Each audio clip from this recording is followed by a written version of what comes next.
ក្រនដែលខ្ញុំផ្ទុំភ្លាមប្រអិនលោកមកប្រាប់ថាប្លង់តង់ទេវតាចាំងសទីណែឯងនៅផ្ទុំបែបនេះតទៅទៀតមិនបានទេចាមូលហេតុអីទៅបាត់អីកូនប្រុសហើយនឹងកូនស្រីចាជាគូក៏ភ័ព្វវាសនា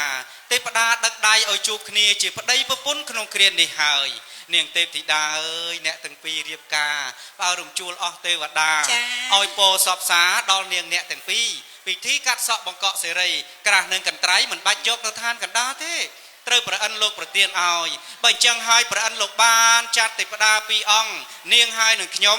ត្រូវហែហោមពំនោមរបស់មានលក្ខគឺកន្ត្រៃមាសក្រាប្រាក់ចុះទៅឋានកណ្ដាលណានាងណាមិនចុះទៅឋានកណ្ដាលបើកញ្ចក់ទឹកមើលនិស័យអ្នកទាំងពីរសិនអីដល់ម្លឹងផងនាងទេពធីតាឥឡូវដើម្បីឲ្យនាងទេពធីតាអស់សង្ការក្នុងប្រតិបើកទឹកបច្ចៈខាមើលទៅឋានកណ្ដាលអុយថាគូនឹងវាល្អយ៉ាងណាបានជាលោកប្រុសនឹងរងចាំតម្រាំអូនធំតនបងចឹងបើកទាំងអស់គ្នាវងសួងដោយតទៅសកាទេវរីស្ដេចទេវតាបើកកញ្ចក់ទៅកាលណាក៏សូមឲ្យឃើញមនុស្សឋានកណ្ដាលដូចក្តីប្រាថ្នា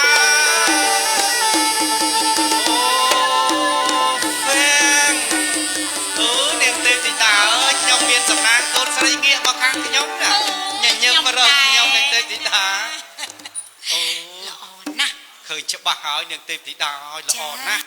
ហើយដល់កូនស្រីញញឹមចឹងបំប្រងដូចផ្កាចឹងចាឥឡូវឃើញច្បាស់ហើយមិនល្អតែរូបប៉ុណ្ណឹងទេចាល្អអីទៅប្លង់តង់បុរាណលោកថាជាស្រីគ្រប់លះចាគឺជាកូនល្អដែលលុះដោយដំបូនមានឪពុកម្ដាយនាងបានថែរក្សាចិត្តថែរក្សាកាយជូនឪពុកម្ដាយរហូតដល់ថ្ងៃរៀបការក៏ប៉ុន្តែរៀបការដោយស្ម័គ្រចិត្តឥតចាប់បង្ខំចា